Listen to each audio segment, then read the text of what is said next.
এইদিকে এসে লিটারালি লাইনে দাঁড়াতে হচ্ছে শাড়ি দেখার জন্য। দেখেছো কি ভিড়। আমার বৌদি আর মায়ের এই শাড়িটা ভীষণ পছন্দ হয়েছিল, সবুজের ওপরে সিলভারে কাজ করা, কিন্তু সিলভারে কাজ করা আমার তেমন একটা পছন্দ হয় না। আমি চাইছিলাম গোল্ডেনের মধ্যে। তো আমার এই শাড়িটা ভালো লাগছিল, কাপড়টা ভীষণই সুন্দর আর একটু গোল্ডেনের মধ্যে ছিল, কিন্তু শাড়ির কালারটা তেমন ভালো লাগছিল না। মানে ক্যামেরাতে একরকম আর সামনে থেকে আরো আরেক রকম লাগছিল। এই শাড়িটা এক পিসি ছিল আর এই একটাই কালার ছিল। শাড়িটার কাপড়টা ভীষণই সুন্দর ছিল, ভীষণই গ্লেজি ছিল, কিন্তু কালারটা আমার ঠিক পছন্দ হয়নি।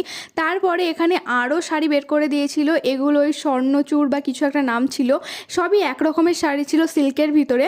এই শাড়িটা আমার অল্প একটু পছন্দ হলো, কিন্তু আমি শাড়ি এখান থেকে নিইনি। তারপরে ওখানে কাকু ছিল, আরও শাড়ি বের করে দিয়েছে। এখানে আমার কোনো শাড়ি পছন্দ হয়নি। তো এখানে যেহেতু আমার কোনো শাড়ি পছন্দ হয়নি, ওখান থেকে আমরা বেরিয়ে চলে যাই অন্য একটি দোকানে। আর সেই দোকানে ঢুকেই প্রথমে এই শাড়িটা দেখাচ্ছিল। এই শাড়িটা আমার মা আর বৌদির ভীষণই পছন্দ হয়ে যায়। এই শাড়িটা বেশ একটু নতুনত্ব ছিল,